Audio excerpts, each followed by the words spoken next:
Back again. Another episode of A Muslim and Atheist Breaks Bread. What you saying, Pops? Good man. What's going on? What's new? Yo, life is new every day. We celebrate it. Yeah, standard. Guys, I know we've had a break. We haven't been uploading as much, but there is developments in the works, in the background. You'll soon see. We're going to change up everything. So just stay with us and bear with us. So yeah, I just apologise for the inconsistency. But we're back on it now, yeah? Gotta get to work. First of all, I want to thank everyone who's watching the videos, sharing them, liking and commenting and suggesting things to do. Very insightful, some of the comments. Someone told me to do this. Talking about Sadhguru and about how his philosophies only work for rich people. So they don't really work for anyone else, which this is like what I say about all these people, life coaches and, well, influencers, I should say, because I don't think they're life coaches. People like Andrew Tate and people who are saying like, yeah, we're trying to help people. A lot of the things they say... Is Andrew Tate the same as Sadhguru? In a sense, yeah. Yeah. I think anyone who's trying to teach people about life is the same. And you might have a different teaching, but you're essentially trying to do the same thing. You might have a different viewpoint on how you should go about that, but essentially you're giving people advice on how they should live their life. And with Sadhguru, his discourse, I could go and research it and stuff. Andrew Tate just talks what Andrew Tate thinks. So it's current, topical, edgy. It's not philosophical. But you probably could, yeah, but you could research that stuff. A lot of people could counter-argue that and say, no, he's 100% right. If you get up, if you're depressed, you should go to the gym. The gym releases endorphins that are going to make you feel better. Therefore, you're going to feel better when you get out. This was a quick speak, but you're going to get out of your depression. Things like, oh, well, you are in control of what you do. So basically, what he talks about. Yeah, all that stuff. And like his answer to everything is go to the gym, and go to the gym and make more money. I'm great. I'm this on that. It's more a different message, isn't it? It's the more the I am message. It's a different, the you are message. Yeah, it's a different message, but in a sense, it's still saying he's still doing the same thing. So yeah, I agree with it's a different message, and Sadhguru comes at it from a different perspective. Like he comes from very more religious because he's. But essentially, it's still the same thing. That you should his delivery. Like this. Yeah, this is what I say. Is based on teachings from somewhere. Andrew's. What's his name? Isn't teachings on anything, it's just his viewpoint and his experiences. Mm-hmm. But we'll find out now. So, like I said, with Sadhguru and people like that, it's even like books like The Secret and, there's all these books out there that are trying to coach you about how you should live your life and your best life. But what I find a lot of it does negate from real human experience. Like, to me, there's a difference between being depressed and being sad. Mm-hmm. If you've got clinical depression, see, a lot of people just throw the time around, I'm depressed. No, you're just sad and you're just being lazy. Well, there's a difference. That's one way to look at it. Yeah, but there's a difference in it. So if you're clinically depressed, there's an actual chemical imbalance in your brain that there is actually no rational justification for. So no matter how much you go to the gym, that's not going to change, or the possibilities of it changing are very, very small. So, again, these people, what they do is they put these things onto people, and it works for a lot of people. So they could say, well, yeah, the rule of thumb is most people aren't depressed, so what I'm telling them is going to help them. So is that bad? Same as Sadhguru, like the things that he talks about. I'm trying to think of something that he says off top of it. Even the thing down to like when we talk about our biggest assets are our memories and our imaginations. I feel like people could counter-argue that and say, well, no, it's not. And you can't choose to just disregard your memories. So basically what I'm trying to say is a lot of what they're saying negate from real human experience. Like a lot of it is detachment as well.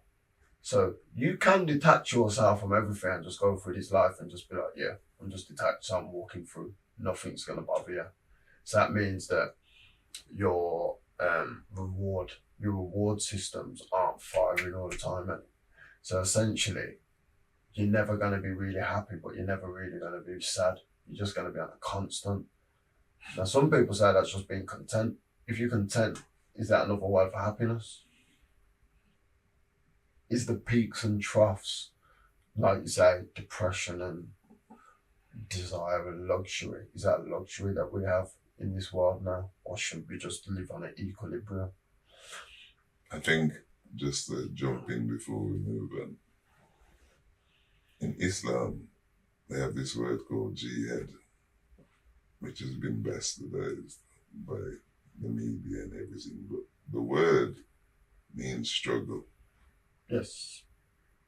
So it's long known that people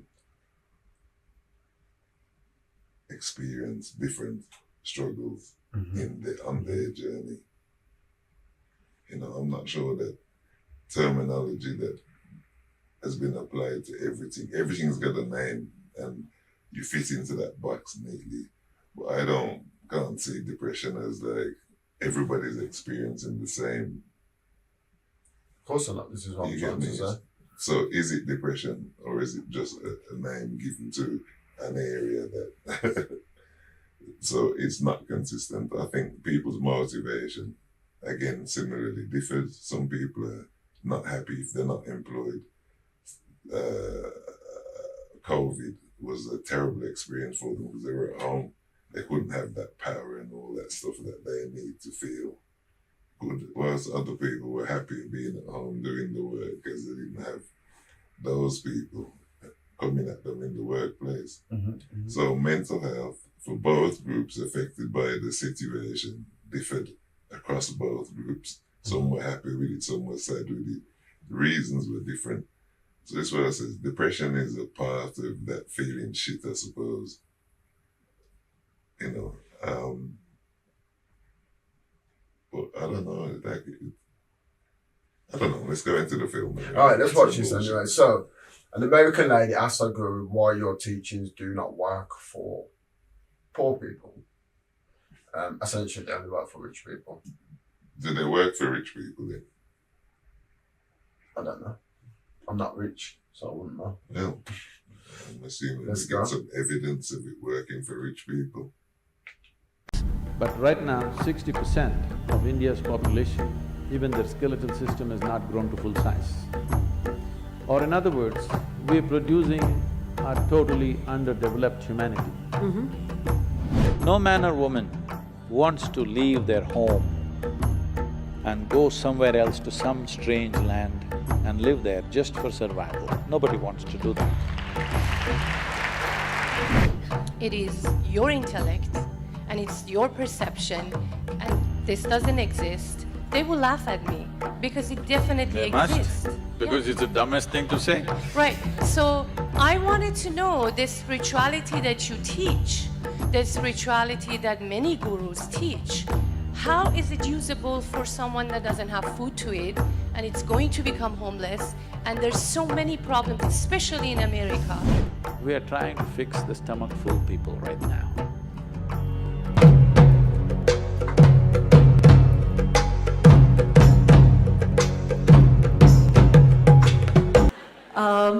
You know, we live in a world of contrasts, at least as I perceive it. You know, there is obviously the rich and the poor. There are the ones who are impoverished and the satiated. You know, we live in a country where 300 million people go to bed hungry every night.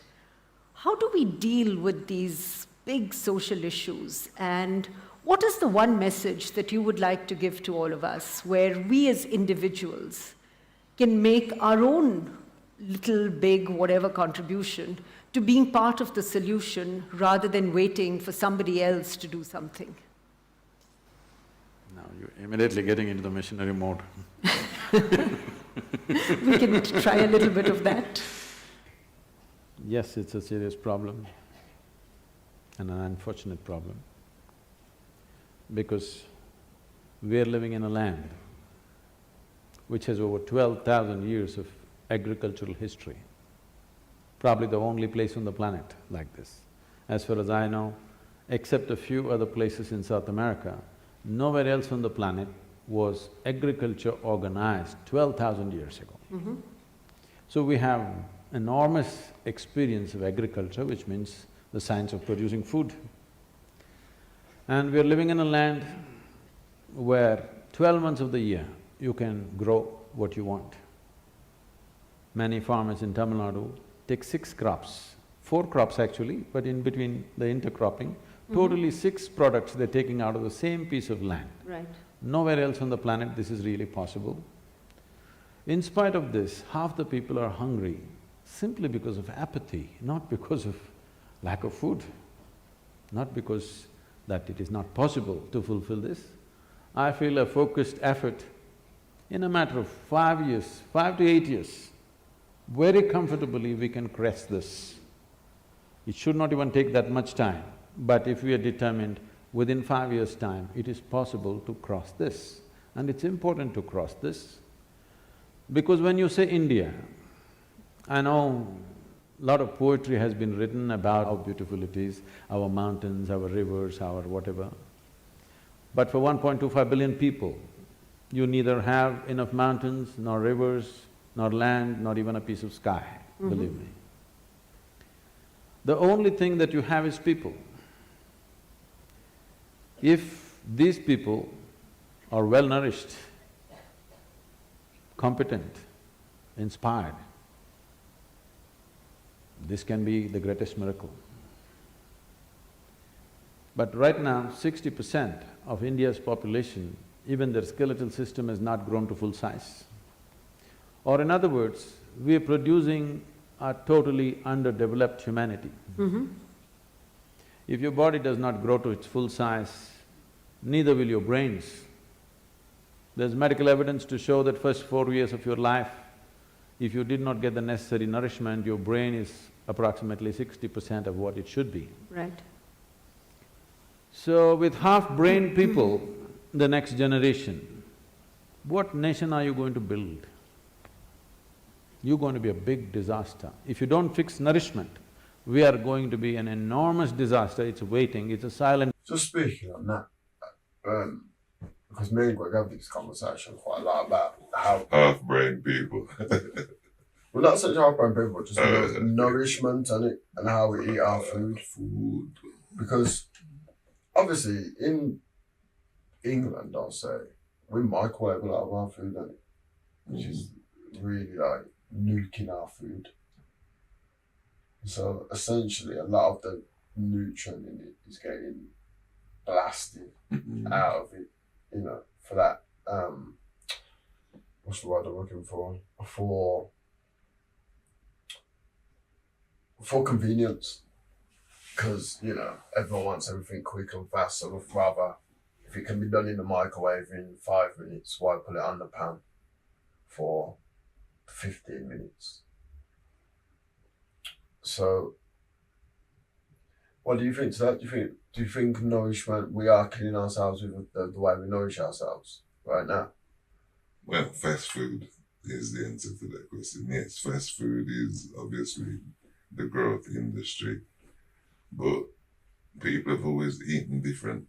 100%, 100%. Like I said, diets have been different, everything. It's blended, much more blended now. But that doesn't mean that everybody indulges in the blend. Some people are still cutting the bag and boiled potatoes, but Caribbean people always overdo it, innit? Too much this, too much that, makes the food taste sweet. So, where the balance is, I don't know, but food sustenance, yeah, torching food is not helpful. Cooking it is much better, but not everybody does fast food. Young people do fast food. And if they lose the skill to cook, then it's harder to acquire, but not impossible later on. I mean, my thing is like, because Greg always tries to throw this stat at me about 2%. Like, he's like, yeah, but you're only left with like 2% of the nutrients, which I don't think is true, because essentially, people be dying Like if you just microwaved all your food and you was only getting 2% of the nutrient that you should be getting, you'd be dying. People would be malnutrition, they'd be skinny, like crackheads, not like putting on weight. Enough, he might eat enough to meet his physical or the seeming physical need. But then I question, like getting diabetes at a young age because you want to eat one kind of thing. You understand? Mm. So with you, for example, from you was born, you would want to eat one thing. What was it? Cornflakes and milk. And this is what I said. For me, there was a price for them. Similarly with your brother, what's his favorite food? You should. We've been doing it for years. God knows I don't know what he eats anymore, but I bet. He doesn't have a varied diet though. No, he doesn't eat, period, really, does he? No. There's always been like 2 hours on a snack. But I would just say, like, diabetes was a more genetic predisposition than eating cornflakes. Eating cornflakes. I think cornflakes can cause diabetes. Again, I don't want to focus on that part. I'm just saying. Yeah, I get what you're saying. You are what you eat, effectively. 100% you are what you eat. If you eat microwave food, then you're going to be microwave food. But do you think it can dumb you down? And the idea of food is giving you proteins and all sorts of things. If they're being marked, then obviously you're not getting them. You know, everything else might work, but there's a price to pay later on, I think. That's my diabetes example. Okay. It's a silent bomb. It doesn't make noise. Very quietly, it's going to implode upon us. So this is something that has to be fixed on a war footing. Must be. So what is the role? I know all of us as individuals have a role to play. We are all part of a corporate, an academic institution, part of a community and a society. So what do you believe is the responsibility? I'm not talking about corporate social responsibility. I'm simply talking about corporate responsibility when it comes to being part of fixing some of the problems that you've just spoken about. We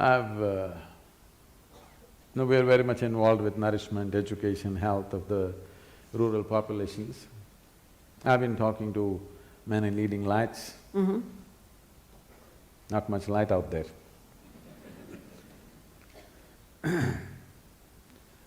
Whenever I speak to a lot of people, not all of them, many of them, if I tell them, you know, we're planting 114 million trees, you could do something, they'll tell me a very passionate story, how his wife or his mother has a trust where she planted 108 trees around their factory, and how they have grown, how beautiful they are and how they're enjoying it. In all this passion, I just, okay, what's there to say? 108 trees are good, I'm not saying no, but if your capacity was only 108, I'll bow down to you. Your capacity is 108 million, not 108, but you're satisfying yourself with 108. You talk about nourishment, you say, you know what, my maid's children, they were so malnourished, 3 of them, every Sunday we feed them. These kind of stories I've heard of great compassion and love. So, there is a whole culture of doing something for your satisfaction or doing something because you want to buy a ticket to heaven. I want people to come to a place where you being fulfilled should happen within you. If you want to go to heaven, please leave. But if you want to be a solution, there's another way to work. Right. I fed 2 children and I feel very happy. It's all right, I appreciate that. I'm glad for those 2 children. But this is not a solution, this is only for satisfaction. So it's time, at least those people who are in a certain level of capability, I would say, when I say capability, all of you are thinking, oh, okay, some big corporate leader, I'm saying all of you are in a certain level of capability, who should see how to bring a solution, not do something for your silly satisfaction. You can be satisfied by eating food, by simply sitting quietly, by sleeping well, doing whatever. Satisfaction need not come through somebody else's suffering. You don't have to fulfill your satisfaction because of this, somebody is suffering, that is not the basis of your suffering. And if you buy a ticket to heaven through that suffering, I don't know, heaven will turn into hell probably for you. I hope it does. Marcus Rashford. Yeah. Do you think that was satisfaction? Because they're always saying it, like, no, there's no such thing as a selfless deed, and no such thing. Mm-hmm. So I guess when you help someone, you're gonna get a sense of satisfaction. It's not gonna say that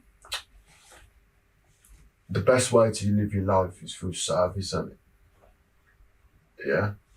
So by nature, everything we do as humans is probably selfish. So so if you help someone, are you helping someone when it doesn't feel good to help someone?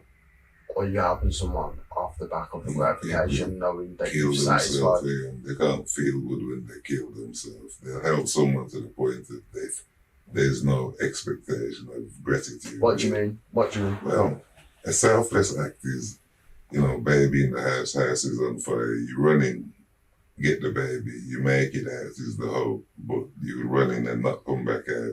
So that's what makes it selfless. The outcome isn't really the determination factor. But selfless just means what it gives to you, isn't it? So that's dependent. That's selfish rather than selfless. But this is what I'm saying. So that's an extreme. That's an extreme running into a burning building. Like he says, I could just go and feed someone or go and help the homeless for a night. Yeah. Now, if I do that act and I'm getting gratification for doing it, so like he says, my own satisfaction. Oh, well, I've helped people today. I've done that today. Mm. Is that a selfless act? Or are you Again, gaining from I it? think again, a selfless act isn't feeding people. Every day people need to be fed. So if you feed people, you feed But people. it is if it's out of your normal remit. So yeah, every Not day really. people need to be fed. Not really. How can it get your normal remit? Like I said, So if I went to someone, I come to your house this morning, you're having breakfast, you're gonna feed me, innit? That's how it goes, innit? yeah, but what I'm saying to you, so If you go to someone's house, they're having breakfast, they don't even not feel nothing. Right. So this is what I say. Selfless is the person who gets up and cooks food and goes and walks at 3 o'clock in the morning every single day, not even knowing why they're doing yeah, it. that's what I'm trying to say to you. But most people don't do that. So most That's right. people will do like they do that every single The day. breakfast thing, they'll do. Most people, yeah, if you come to my house, I'm gonna give you breakfast. Initially, it's not a problem. Then it becomes all enemy. Yeah, now you're eating all my food. What's going on? But that's what I'm saying. I'm saying like even people who do that, like people who get up and walk in the morning and go and feed the homeless, are still, well, I'm presuming they're still getting a sense of satisfaction and purpose and gratification from it. So essentially, they're still getting something from what is classed as a selfless act. Again, I don't class it as selfless. Even, you see, the burning house thing is more selfless for me. Yes. Because it's not planned, it's a response or a reaction. 100%, So, yeah. but when you can sit down and say, look, I can allocate between 3 o'clock and 6 o'clock every morning to go and do something community-wise, that's not selfless. Obviously, there's some sort of reward for me, whether it's that fulfillment of having done something practical, tangible that I can say, look, when I did this, or doing it secret at home by myself, private, just sending money out. Because you can send £1 out to somebody every day and don't know who they are, and no one would ever know. Yeah. So, like I said, selfless is more For me, reactive than than a planned action or a set of planned things. So I got like it's the reason why I ask that is because obviously we work and we help people and that's our roles in life, and we do, whether it's mentoring, whether it's counselling, and the amount of people that speak to me about their problems on a day to day, whether we're helping people with drug addiction, whatever we're doing, we're trying to give back to the community. Yeah. So, but it's never, I don't ever really see it as a selfish ask because obviously it's transactional for what I do. Like there's definitely a transaction in it. Right. The question is, would you do it if there wasn't a transaction in it? And that's the selfless bit. I'd do it, but not to the same degree. Right. Because So, there's other factors in play, like, you know, bills, family, food. So, but for me, also the other thing is what I'm saying is, there also what I don't do it for though, is for your detriment. for like self-profiteering. And the essence of that is actually a lot of the work. You know how you have all these like awards in Birmingham, like all these charity awards, business awards. Yeah, acknowledgement. Right, this is the thing. I always look at them awards and I think, imagine now there's these people doing these awards. Yeah. Now I've worked in this field like for the last 6-7 years doing this. I'm not saying that we should win awards over other people, but a lot of the work we do, you never even hear about it. Like I could tell you projects that we've done, like nationwide, Birmingham. Yeah. You will never ever hear about it. You might hear about it if you're in a certain room and someone go, boom, boom, boom, but you're never going to hear about it elsewhere. And there's loads of people I know like that. Like Red Earth Collective, they do a lot of work in the community. Catalyst. So there's these organisations out there that are working like behind the scenes. But then when I see people like, with the awards, and they're like, charity of the year, do. I set up a charity last year and I helped 10 people, and it was like, oh great, it's amazing. I'm like, there's people that have been doing this work for like 30, 40 years and never like got that acknowledgement for doing it. And they're the people I believe do it selflessly. Although they're getting something back from it, because you wouldn't do anything in this world if it made you feel bad. No one's going to do anything. So everything you do is going to be transactional to some degree. But them things just make me laugh when people do things for that acknowledgement. It's like, why are you doing it for acknowledgement, bro? If you're going to do it, just do it. Well, just to jump in, right? To me, doing something doesn't mean that you're going to cut your hand or your head off to do it, right? So you're doing something, giving back means, yes, you got to pay your bills, yes, so I was a merchant bank manager and I was on 200 grand a year. And I thought I want to help my community. So when I got a 25 grand job, my bills only add up to 15 grand a year. So I'm still nice and I got savings and I'm going to do it for 5 years. That is giving something back, giving up something. But why is that giving something back? So basically, because but what I'm saying to you is like, if you was earning 200 grand a year, right, you've just given up 200 grand a year. But it's not like you've not said, I'm going to earn 200 grand a year, then what I'm going to do is, I'm going to live on 25 grand a year, and then my wealth, I'm going to, what's the word I'm looking for? I'm going to share my wealth throughout my community. Essentially, what you've done is just become another burden on the community. Like, you've just gone, all I'm going to do is earn 15 grand and give back. Like, that doesn't mean anything. Like, that doesn't help your community in any way. Because now you don't really have you don't have the resources now to help your community. It's not about, like they say, give a man a fish. Yeah. Give him the rod. Now, to give him the rod takes time. Giving him the fish is easy. So when I'm giving this to that, obviously he can source that X, Y, and Z. But when you take time to give a man the skills. Yeah, this is what I'm saying. So this is what I'm saying. That takes time. So you can't be earning, doing this job and doing that job at the same time. Well, look, all right, so just to counter that, what I could do, if I had 200 grand, opposed to earning 20 grand doing what I'm doing, I earn 200 grand, I only need 25 to live. So now, rather than me doing that, so now I agree. I can just go and hire 5 people I agree. with that extra 100 grand. And I they agree. so I'm employing people, helping them, and then they can teach people how to, the skills Can they? efficiently. So that's what I'm saying. So sometimes, Can they? well, yeah, like if you're the only person, this is the other thing, you're not the only person who's doing what you're doing, so you gotta work collaboratively. If you feel like you're the only person who can do what you're doing, then you ain't gonna do anything. It's that simple. I'll just jump back in. The power of inclusiveness. Now, if we go back in the world, say 30 years, we see that there were many signs of opening. Walls were coming down. Many initiatives were taken to open up the world, which I think brought many benefits. If we look around the world now, there are many signs of closure. Walls are being constructed. There are many policy measures being taken by many governments, closing borders to persons, closing borders to goods. I wonder if I may ask how you see all this.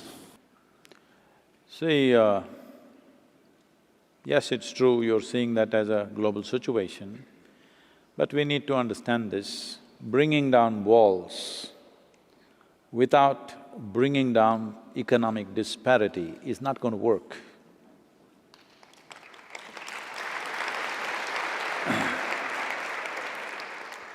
When we brought down walls, then itself we should have understood that we must strive to bring down disparity in the world. No man or woman wants to leave their home and go somewhere else to some strange land and live there just for survival. Nobody wants to do that.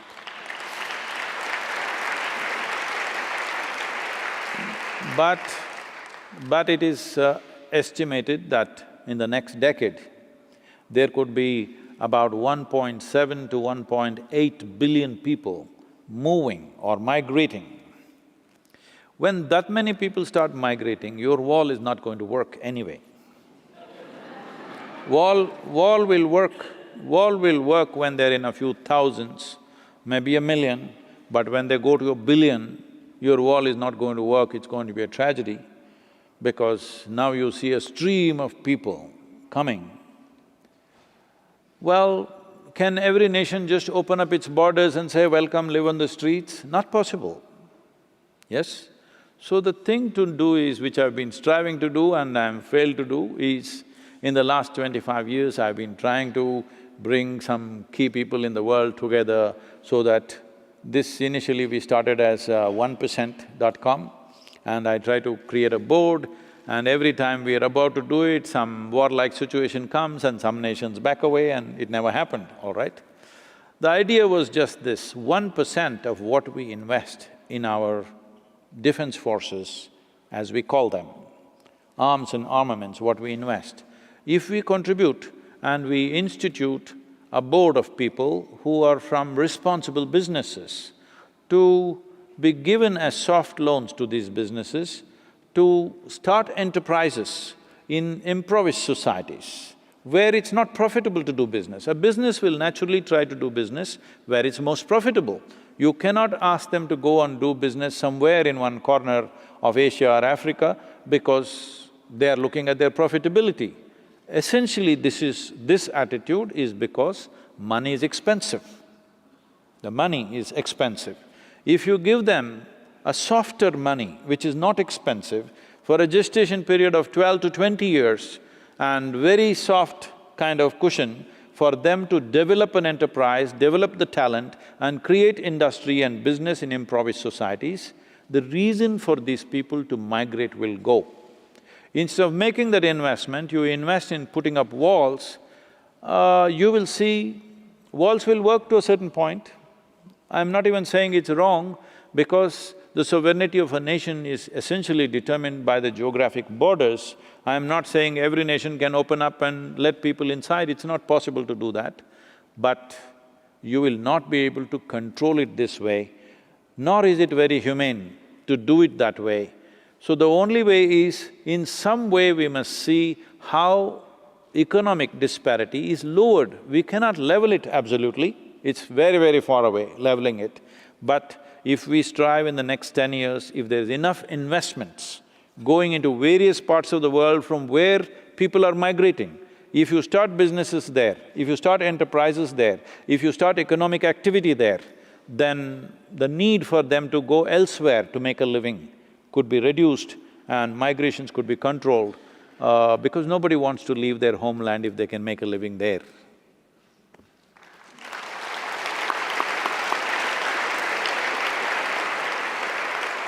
The population I work with that are in the verge of homelessness or they're addicts, if I tell them that it is your intellect and it's your perception and this doesn't exist, they will laugh at me because it definitely exists. Because it's the dumbest thing to say. Right. So I wanted to know the spirituality that you teach, the spirituality that many gurus teach, how is it usable for someone that doesn't have food to eat and it's going to become homeless, and there's so many problems, especially in America. I mean, of course I teach them resiliency, it's a different fact, but every time I want to open my mouth and use some of your teachings, I have to step back. Now, the first problem is that you believe in the teachings, because this is the problem with the entire world. They've been cultured in some belief or the other. This is what is significant about what is referred to as Sanatana Dharma or what is referred to as the Indian way of looking at things is, this is not a land of belief systems, this is a land of seekers. Never ever were anybody encouraged to believe anything. If you see anything that comes from that land, you will see it is all about questions, never about a belief system. If you enter an Indian home, in the same house, 5 different people are worshipping 25 different gods and goddesses. They're still not made up their minds, which is… and they have no problem, they'll never fight about it because it's a land of seeking. So, first mistake you make is you believe what I say. I am constantly reminding you, don't believe a goddamn thing that anybody says. But don't be foolish enough to disbelieve it either. All you have to do is experiment with it. Does it work or doesn't work? If it works, you keep it, otherwise rubbish it, what's the problem? Now, about somebody being hungry, somebody being homeless, somebody being in a war zones, all kinds of horrible things are happening on the planet. I am not ignorant of it. Anyway, you said living in a temple. I am not living in a temple. I am more of the world than you are.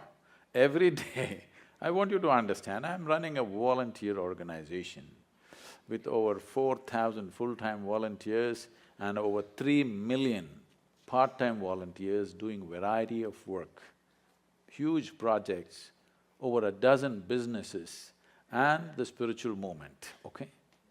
Now, I want you to understand, more things are going wrong with my life on a daily basis than anybody's life. Now, when a man is hungry, if you try to tell him, your intellect is the source of your problem, it's obscene. It's obscene, it's nothing short of that. I never spoke to hungry people and said, your intellect is the source of the problem. I'm talking to people who are bulging in so many ways. In their head and in their body, they're bulging. I'm only talking to that segment of the population. Those who are not fed well, I'm doing social projects with them with nourishment, education, health, all for free. Will I ever go and talk to a starved man in an Indian village and tell him, your intellect is the basis of all your problems? What makes you think that I'm that stupid? Do I look like that? So you also don't do that. This is for you. You need to understand this. There are a million problems on the planet. All these million problems are essentially because those who are reasonably well have never cared to reach out and do what needs to be done in the world. In many ways, they're making sure those people don't get it. Yes. In the year 2012, we have produced enough food for 18.2 billion people. We had only 6.6 billion people in that year. But still, 50% of the population is malnourished and hardly eaten anything. This is not because there is no food, this is because you and me have not cared, isn't it? So, is it true? Is it true nobody stabbed you in the last 25 years? Yes. But is it also true you're suffering various things of tension, stress, anxiety, this, that? Is it a product of your mind or somebody else poking you from outside? It is your reaction to the existential situation outside. Instead of doing what is needed, what you see is when you see something wrong happening or when you see some suffering or something comes your way,